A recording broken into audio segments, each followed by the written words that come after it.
এই রেসিপিটা যে এত স্বাদ আগে কখনো খাইনি। অনায়াসে 1 প্লেট ভাত খেয়ে নেবেন, এত স্বাদ। দেখতে পাচ্ছেন ছোট ছোট কিউট বেগুন। হ্যাঁ, এটা তাল বেগুন, এটাকে বলে তাল বেগুন।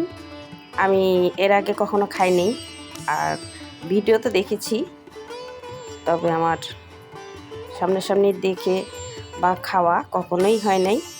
তো আজকে আমি এই তাল বেগুন দিয়ে রেসিপি তৈরি করব, মাত্র 3 মিনিটের রেসিপি। এই যে তাল বেগুন কেটে নিলাম, কেটে মাঝখান দিয়ে কিন্তু কেটে নিলাম।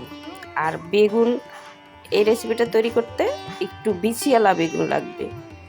আর বিচিওয়ালা বেগুন চিনতে হলে দেখতে হবে, এই যে এরকম দেখে নেবেন যে এগুলোর মধ্যে বিচি আছে, আর ওই যে ওগুলা ছোট ছোট, ওগুলোর মধ্যে বিচি কম, মানে কচি। আর এইগুলা হচ্ছে বিচিওয়ালা, পুরাট হয়ে গেছে। তো আমি সিদ্ধ করে নিয়ে একটু হালকা সিদ্ধ করে নিয়েছি, নিয়ে তারপর তেলের উপরে ভেজে নেব। আমি পেঁয়াজ দিয়েছি আগে তেলের উপরে, তারপরে বেগুন দিয়ে দিলাম।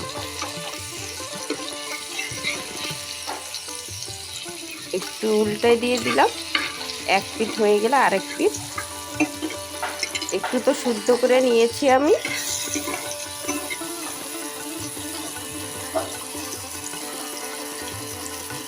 দেখুন এখনই খেতে ইচ্ছে করছে, এত সুন্দর হয়েছে।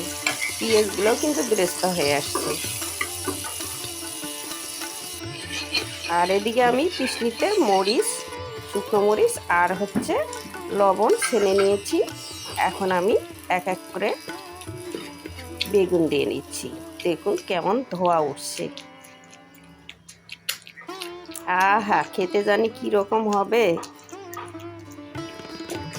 আমার তো খুবই লোভ লাগছে। আমি ভর্তা খুবই পছন্দ করি, আর ভর্তা দেখলে আমার খুবই লোভ লাগে।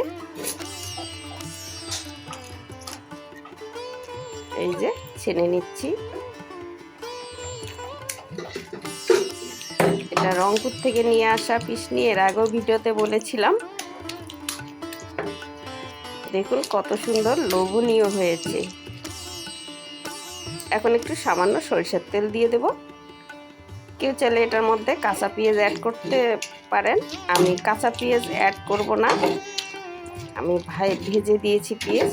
তো বন্ধুরা, ভালো থাকবেন, সুস্থ থাকবেন, আল্লাহ হাফেজ।